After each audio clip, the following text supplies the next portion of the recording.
Kamusta mga amigo? Ito nga pala ulit si Tito Roy at welcome to my new video. At may tatanungin lang ako sa inyo mga amigo. Ang tanong ni Tito Roy sa inyo is mahilig ka bang may pagkaibigan?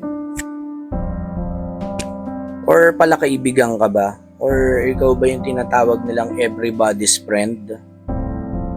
Ingat ka amigo.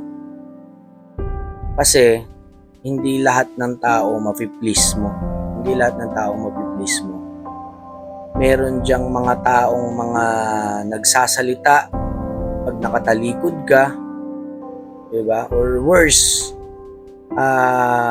may mga naiinggit or yung isa pang klase na worst na kaibigan na nakayakap sa'yo pero yung pala nakasaksak sa likod mo, 'di ba? Kaya kung alam mo na may ginawa ng masama sa iyo yung tao, 'di ba?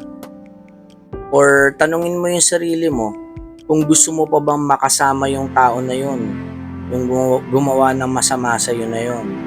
Yung kaibigan mo na gumawa ng masama sa iyo na yun, na kung gusto mo pa siyang makasama. Kasi kung hindi na, huwag ka na mag-explain. Out ka na. Iwasan mo na. 'Di ba?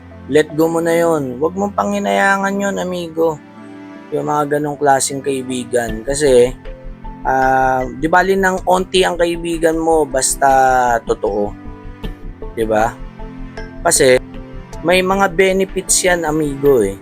Yung pagkakaroon ng konting mga kaibigan pero totoo naman. Unang-una, actually mas bilib pa nga ako doon sa mga taong onti lang ang kaibigan eh. Kasi mas madali nilang napi-filter, 'di ba? Mas madali nilang napi-filter yung mga taong hindi totoo, yung mga kaibigang hindi totoo, 'di ba? Kasi nga onti lang yung kaibigan nila eh, 'di ba? And then kung master mo na yung bagay na yon or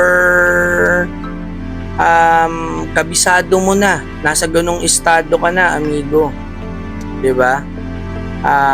Na magaling ka nang mag-filter ng mga tao kung totoong kaibigan ba o hindi. Pwede ka naman magdagdag ng kaibigan kung onti lang ang kaibigan mo, 'di ba? At gusto mo pa madagdagan yung mga totoong kaibigan na 'yon. Pwede ka magdagdag ng kaibigan pero maglalagay ka muna ng barrier, 'di ba? Habang kinikilatis mo tong tao na to, ngayon, pagka pumasok siya dun sa criteria mo na yon at napatunayan mo na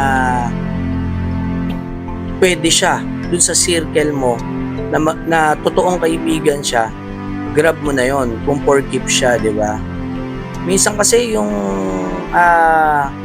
makahanap ng totoong kaibigan, parang nagmimina ka dyan ng kayamanan eh, ng ginto, ng diamante eh. 'Di ba? Hirap eh, 'di ba? Mahirap makahanap ng totoong kaibigan. Sa totoo lang.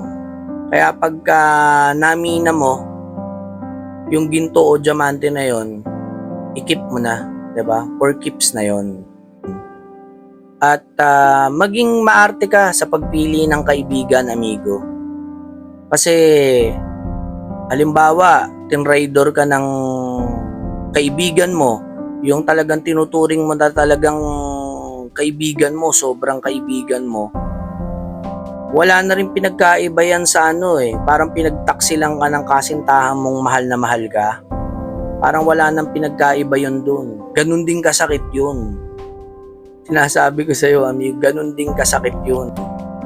At dito sa mundo natin kasi, amigo, napaka-importante ng pagpili ng isang kaibigan kasi in just one snap, isang iglap, pwedeng yan ang maging dahilan ng pagbagsak mo agad-agad, isang iglap, or vice versa, maging dahilan din ng pag-angat mo. Kaya napaka-importante na pumili ng kaibigan. Kaya mga amigo, focus lang tayo sa goal natin. Tuloy-tuloy lang tayo. Mag-develop ka na lang ng skills mo. Develop ka ng skills mo. Magpayamang ka. Di ba? So, ayun lang mga amigo, sana nakatulong at kita-kita tayo ulit sa next video ni Tito Roy. Ingat kayo palagi at galingan nyo lagi sa buhay. Bye!